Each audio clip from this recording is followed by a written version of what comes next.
안녕하세요. 예, 안녕하세요. 네, 시청자님 어느 지역에 어떤 물건 고민 있으실까요? 예, 저 안양시 동안구 지정 3동에 네. 뉴타운 3아파트 4차 아파트 45평을 보유 중인데요. 이거를 매도를 할지 계속 보유를 해야 될지 좀 알고 싶어서 전화드렸습니다. 네, 알겠습니다. 매도 고민이 있으신 것 같아요. 안양시 3호 뉴타운 4차 아파트 말씀 주셨고요. 지금 이사님 함께 듣고 계시거든요. 인사 나눠보시고 상담 받아보세요. 예. 네, 안녕하세요. 예, 안녕하세요. 이사님 반갑습니다. 네, 저기 시청자님 혹시 TV 보고 계시죠? 예, 예. 그 TV 소리를 아예 끄든가 조금 줄이시는 게 좋을 것 같아요. 예, 예. 지금 저랑 시청자님 사이에 잠깐 유도가 뜨죠. 네, 간격이 벌어지거든요, 말에. 예, 예. 지금은 이제 괜찮은 것 같습니다. 예, 줄였습니다. 네, 여기가 지금 이제 3호 뉴타운 4차 갖고 계시는 거예요. 예, 예. 3호 아파트 4차 갖고 계시는 거고, 이게 지금 비산동에 있는 거 종합운동장 아래쪽에 있으면서 최근에 이거 몇 평짜리 갖고 계시는 거예요? 45평이요. 45평. 예, 예. 가장 큰 평수 갖고 계시네요. 예, 예. 45평. 뭐 괜찮습니다. 좋고요. 최근에 굉장히 많이 올랐어요. 예. 뭐 오를 수밖에 없었죠. 그쵸? 예, 예. 올랐던 이유는 뭐 월판선이 뭐 뗄래야 뗄 수가 없겠고요. 그죠? 예. 월판선이 개통하게 되면 우리 아파트는 바로 그냥 초역세권 아파트가 돼버리는 거잖아요. 예, 예. 그렇게 되니까 월판선에 대한 호재, 그다음에 주변에 또 뭐 우리 안양 평촌 지역 같은 경우가 굉장히 실거주하는 사람들이 굉장히 많이 선호하는 지역이에요. 예. 그리고 주위에 또 이 평촌 지역의 좀 특색이라는 게 있는데, 이 평촌 같은 경우는 과천 따라가요. 예, 예. 여기 거주를 오래 하셨으니까 아실 거잖아, 그죠? 예, 예.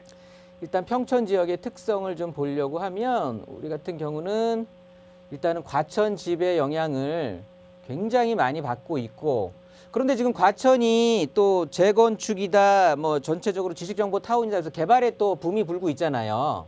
예, 엄청나게. 네, 그러면 당연히 과천의 지역 가치가 올라가겠죠. 예, 예. 그러면 이 영향을 직접적으로 받는 평촌, 우리 비산동에 있는 우리 아파트들도 당연히 좋은 영향을 받을 수밖에 없거든요. 예.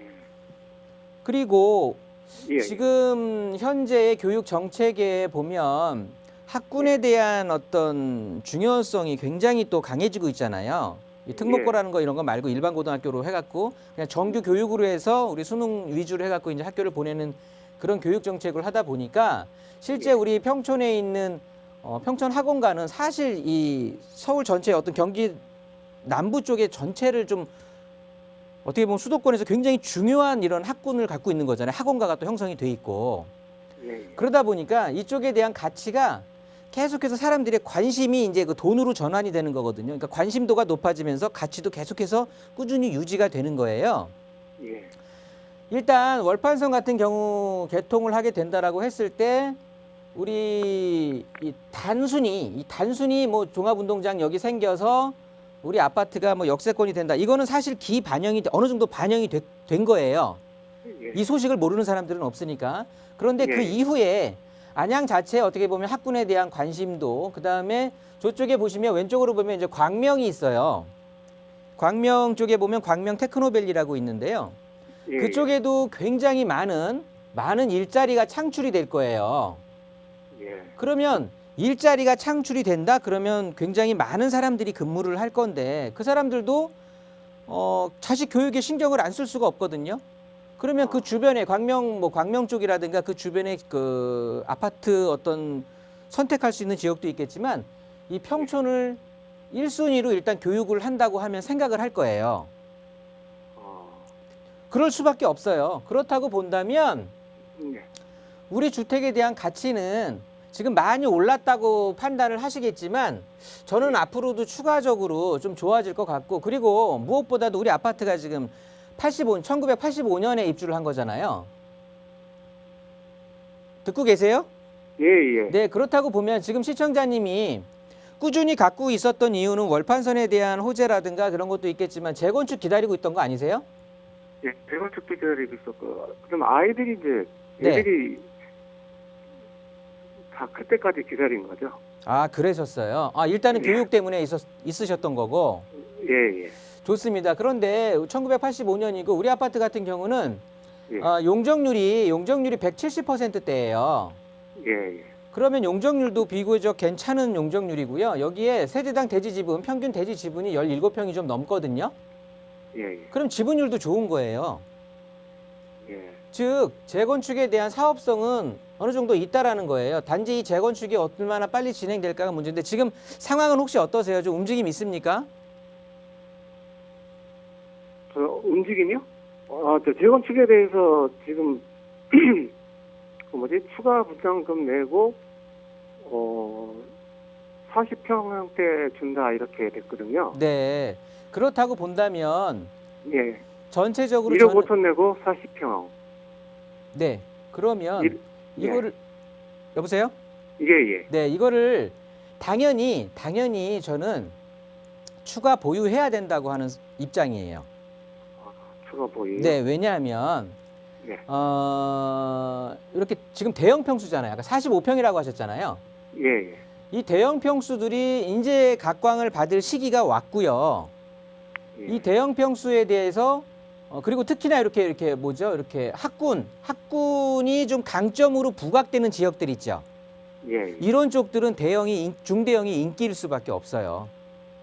그리고 특히나 우리 평촌 지역 같은 경우에 범계역 주변으로 해서 평촌역까지 들어가는데 뭐 샛별 한양이라든가 굉장히 고만고만한 작은 아파트들이 많잖아요. 신혼부부들 위해서.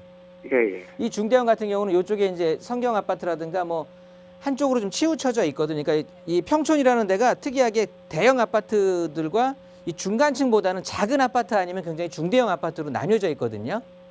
예. 근데 우리 아파트 같은 경우는 이제 대형 아파트에 속한단 말이죠. 그러면서 네. 앞으로 지하철이 생기게 되고 그렇게 된다 그러면 지금 인덕원 주변에 아파트 가격도 굉장히 많이 올랐잖아요. 이 새 아파트 같은 경우들은 굉장히 높이 올랐고요. 예, 예. 그럼 우리 아파트 같은 경우도 당연히 인덕원으로 연결이 되는 거고 여기도 월판선에 역이 된다라고 하면 그리고 더 새 아파트로 바뀔 거라고 한다면 뭐 더 이상 안 갖고 있을 일이 없거든요. 사실은 그래서 예. 아까 우리 아나운서님하고 통화를 하실 때 저는 그냥 듣자마자 이거는 추가 보유다라는 생각이 사실은 들었었거든요. 예. 요거는 좀 더 갖고 계셔도 돼요. 마음 편하게. 지금 재건축 할 때, 재건축 끝날 때까지 갔으면. 저는 끝날 때까지 가지고 있어도 좋다고 판단하는 사람이에요. 예, 예. 그 안에 어떻게 보면 이제 뭐 너무 질리게 살았다. 이제 집 좀 옮기고 싶다. 이렇다고 한다면 몰라도 얘 정리하고 요런 비슷한 컨디션에 물론 지금 요즘 가격이 올랐다고 하지만 얘의 앞이 뻔히 보이는데 얘보다 더 훨씬 옮기시려고 하면 훨씬 더 좋은 아파트로 옮겨야 되는데 그런 아파트 찾기는 쉽진 않을 것 같아요. 요걸 버리고 딴 데로 간다는 게. 예. 네, 저는 추가 보유 의견 드리면서 정리하도록 하겠습니다.